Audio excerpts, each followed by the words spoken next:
Okay, thank you, Dr. Karen, and to all the attendees of this dialogue. As per the introduction, we are still a new party on the basis that we were never part of politics before.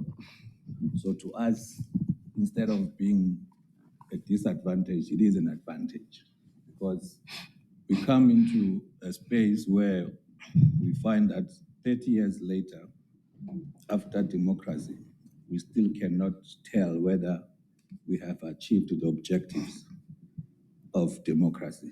Because if you want to test any kind of a project, whether it has succeeded or not, you need to first check whether have you achieved the outcomes of that program or that project. Are they related to the objective that we have set for ourselves as a country?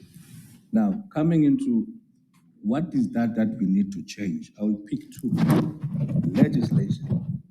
Legislation can either be an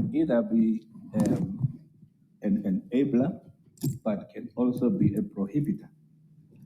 In other words, if you don't deal with legislation in the context of the environment at which, as a government, you have the power to change legislation, and you don't because some power out there tells you that if you change this legislation, it's gonna destroy everything that you have worked for.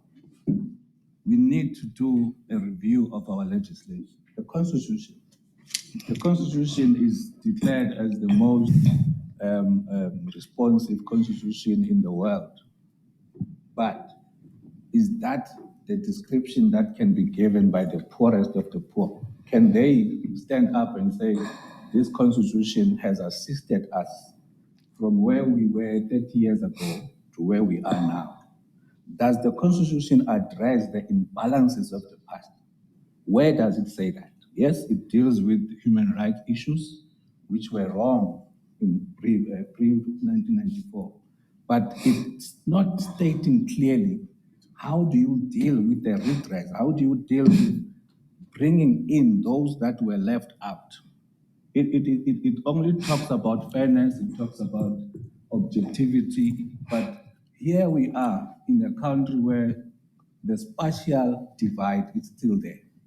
You still see people moving from Soweto to Sandton every morning and coming back in the evening. That's spatial divide that has been done by the apartheid regime.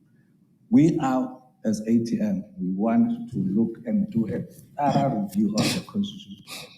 Does it help us as a country to keep calm and to keep us happy?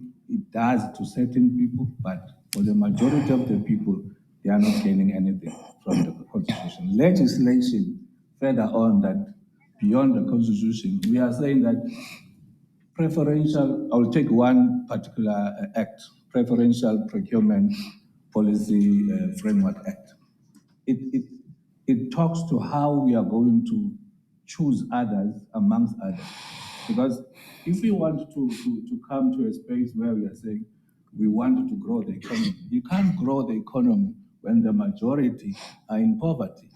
So, I mean, we are here with the academia. They would understand that better. Like economics is about consumption, it's about investment, it's about government spending. So if you are going to spend money still to the affluent, still to those that were beneficiaries of apartheid, that change might take you 100 years because the speed at which we are moving as a country to address the imbalances of the past is next to zero.